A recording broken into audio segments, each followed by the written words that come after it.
Morning guys, আজকে তোমাদের সাথে শেয়ার করব আমার একটা নতুন রেসিপি। দেখো রেসিপিটার জন্য আমি কি করছি, প্রথমে একটা ইয়েতে পেঁয়াজগুলো দিচ্ছি, পেঁয়াজগুলো অল্প পুড়ে নেব। আমি আজকে বানাবো হলো ইলিশ মাছের লেজ ভর্তা। তো আমি আজকে ইলিশ মাছের লেজ ভর্তা কীভাবে বানাবো তোমাদেরকে দেখাবো। এই যে আমি দিয়ে দিয়েছি ওরকম একটা অনিয়ন আর এই যে গার্লিক দিয়েছি পুরার জন্য, একটু পুরা হয়ে গেলে তারপরে তোমাদের সাথে বানাবো। তো এই যে এখানে ইলিশ মাছ দেখতে পাচ্ছ, তো এগুলোকে এখন ভেজে নেবো, ভেজে তারপরে তোমাদেরকে দেখাচ্ছি।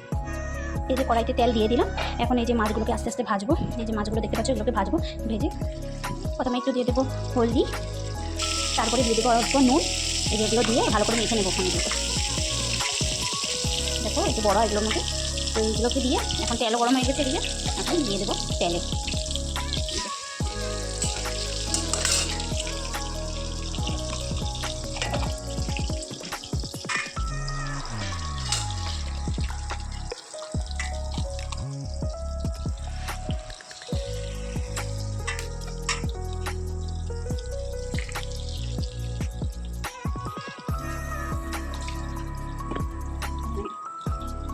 আর এদিকে দেখো আমার এই যে অনিয়নগুলো একটু পোড়াচ্ছিলাম ভর্তার জন্য, লেজ ভর্তার জন্য, পুড়ে গেছে।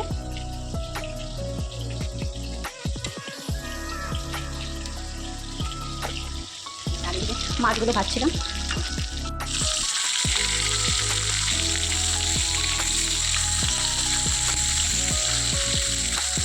এগুলোকে বেশি ভাজবো না, এগুলো উঠে নেবো, শুধু লেজটাকে একটু বেশি করে ভেজে নেবো।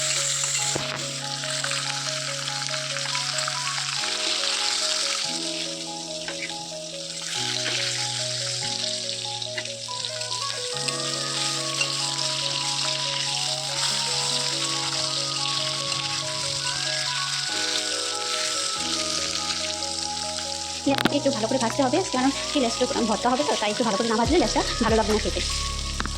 মাছটা ভাজতে ভাজতে আমরা পেঁয়াজটা ছুলে নেব, পেঁয়াজ আর গার্লিকটা ছুলে নেব, ছুলে তারপরে এটাকে মাছ ভর্তা দেবো।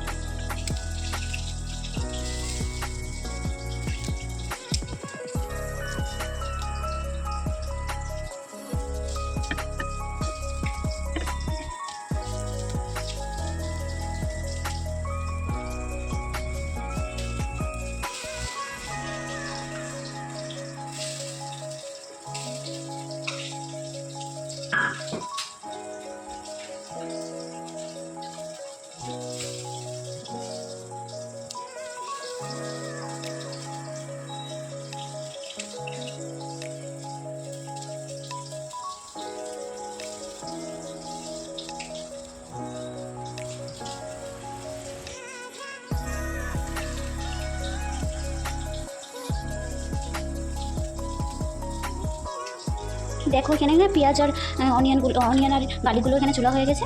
এখন আমরা এই যে এখানে মাছ ভাজাও হয়ে গেছে, আমার লেজ ভাজা, তো লেজটাকে উঠিয়ে নেবো, উঠিয়ে তারপরে এটাকে বাছবো। এই যে দেখো লেজটা হয়ে গেছে, এখন এটাকে একটু ঠান্ডা হওয়ার জন্য রাখবো, রেখে তারপরে বাছবো। এখন এই তেলের মধ্যে আমরা যে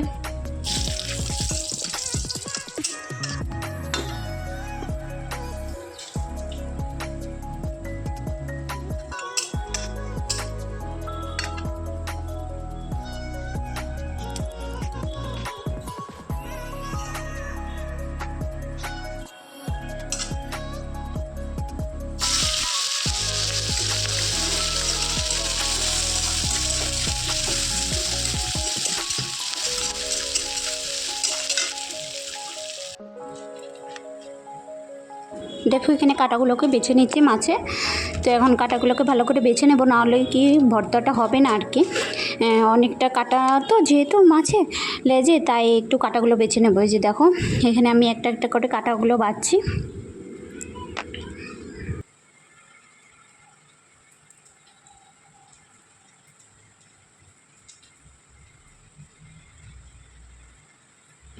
তোমরাও এভাবে বানিয়ে দেখতে পারো আমার মতন।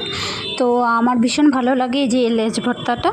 তো তোমরা ট্রাই করো, এটা বানিয়ে ট্রাই করে আমাকে কমেন্টস জানিও যে কেমন হয়েছে। আশা করি তোমাদেরও ভালো লাগবে, আমার তো ভীষণ পছন্দের এটা রেসিপিটা। তো এই যে দেখো আমি এখানে কাঁটাগুলো বেছে বেছে সরাচ্ছিলাম আর কি।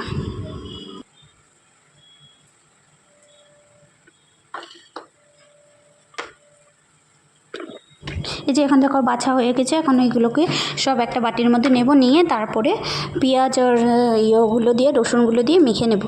তো আমি কড়াইতে তোমাকে দেখিয়েছিলাম তোমাদেরকে আর কি পেঁয়াজ আর রসুনটা ভাজছিলাম। তো এই যে পেঁয়াজ আর রসুন হয়ে গেছে দেখো, লাল লাল করে এভাবে ভেজে তারপরে এটার সাথে এখন মেখে নেব। অল্প একটু তেলও দেবো, মাছ ভাজা তেলগুলো দিয়ে দেবো আর কি। তো দিয়ে তারপরে সম্পূর্ণ লবণ একটু দিয়ে তারপরে মিশিয়ে তারপরে মেখে নেব। তো তোমরা চাইলে এক্সট্রাভাবে লবণ দিতে পারো, আমি এক্সট্রা লবণ দিইনি, কারণ আমি মাছ ভাজার সময় অনেকটুকু লবণ দিয়েছিলাম, এই জন্য আর লবণ দিইনি এক্সট্রা। তোমরা যদি লবণ বেশি খাও তাহলে এক্সট্রা একটা লবণ দিয়ে দিও।